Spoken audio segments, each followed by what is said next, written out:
Добро пожаловать в германскую медицину доктора медицины Рика Герда Хаммера. Наша тема – чихание.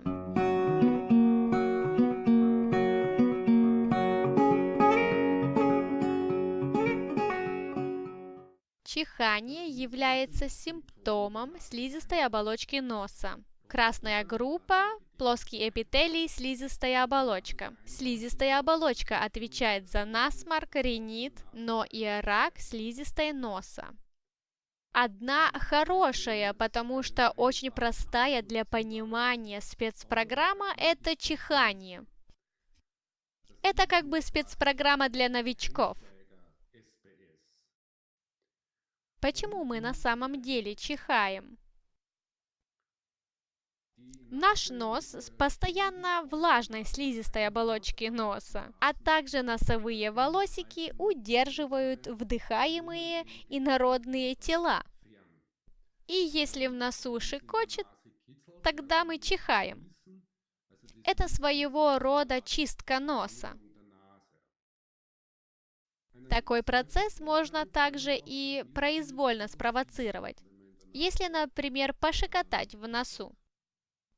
Немножко сложнее объяснить так называемый рефлекс чихания от яркого света, если не знать гермаnische Heilkunde.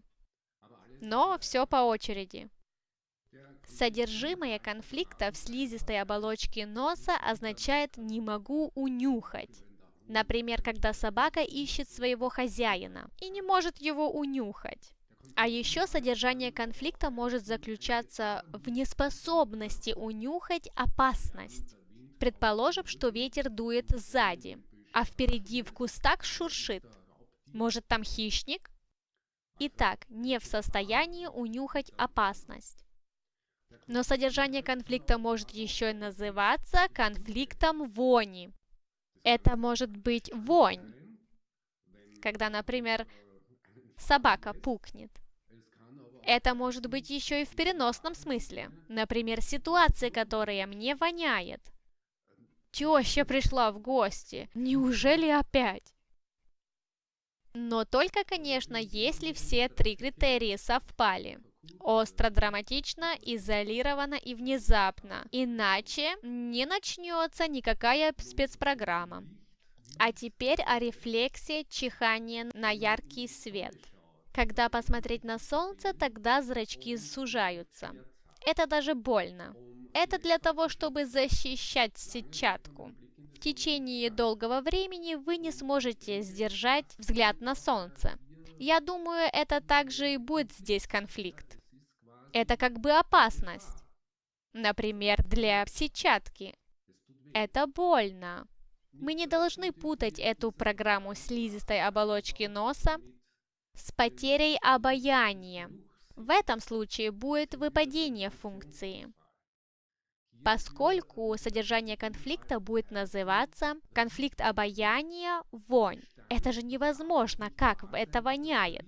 В конфликт-активной фазе вонь исчезает, что является и биологическим смыслом, чтобы можно было решить конфликт.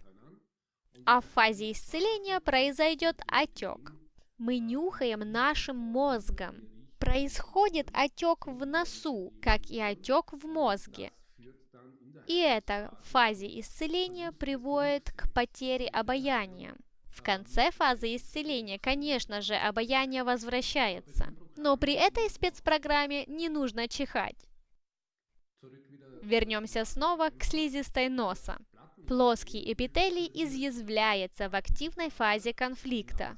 Нос тогда сухой. Биологическим смыслом является через изъязвление расширение, чтобы как бы лучше унюхать. И вообще активная фаза редко замечается. Если я не могу разрешить конфликт, тогда эти изъязвления становятся все больше и больше, и тогда у меня рак слизистой носа. Если я могу решить конфликт, тогда слизистая оболочка носа с помощью жидкости, она снова восстанавливается. Это тогда и насморк. А в кризе мы должны чихать. Но и в кризе у нас тоже абсанс. Как и в каждой программе плоского эпителия. Тот, кто чихает, в тот момент чихания, он несколько секунд находится в абсенсе. Он как бы отсутствует. И мы это можем очень хорошо понаблюдать. Чихание — это криз такого конфликта, унюхивание вонючего конфликта. И в конце исцеления все снова в порядке. Особенность чихания в том, что часто можно претерпеть конфликт, мы его решаем, и тогда вынуждены чихать. Это такая реальная спецпрограмма для новичков. На своем собственном опыте можно легко понять такой биологический конфликт. Что это был за биологический конфликт и каково его было решение? Чихание у коллеги, у соседа, у партнера или у ребенка. Когда собака чихает, это очень можно легко понять именно, что это такое биологическая спецпрограмма. Значит, насморк – это фаза исцеления такого вонючего конфликта и не имеет ничего общего с вирусами, которые так или иначе никогда не могли быть изолированными. А ринит – это зависшее исцеление этого конфликта. Так что существуют рельсы, которые указывают на этот конфликт вони или конфликт унюхивания. Они приводят к рецидивам, и вы постоянно возвращаетесь к исцелению. И тогда насморк становится хроническим. Но если кто-то чихает и потом берет носовой платок, то незадолго до этого ему что-то воняло. Уровень органа не может солгать. Так что, как совет, всегда исходите из уровня органа, уровня тела. А вот с психикой можно себе часто что-то и выдумать. А вот уровень органа или тела не может лгать.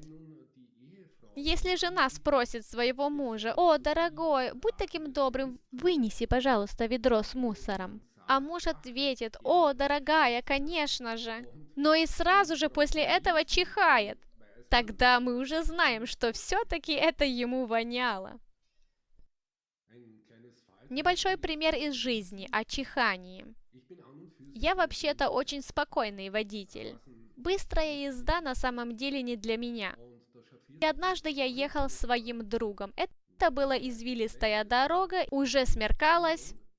И этот впереди меня показался мне достаточно медленным.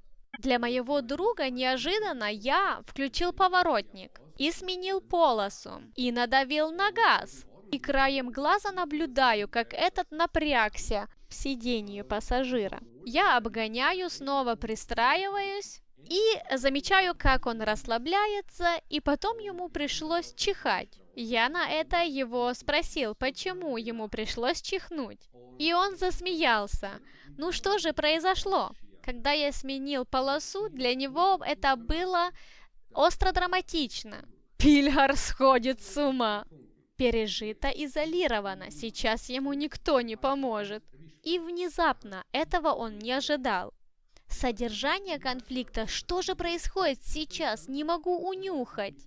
И как только я снова пристроился, тогда он решил свой конфликт и чихнул. И мы можем тогда смеяться над конфликтом, когда он разрешен. Таким образом, для него все прошло хорошо, и он мог смеяться. В тот момент, когда я надавил на газ, это было не смешно.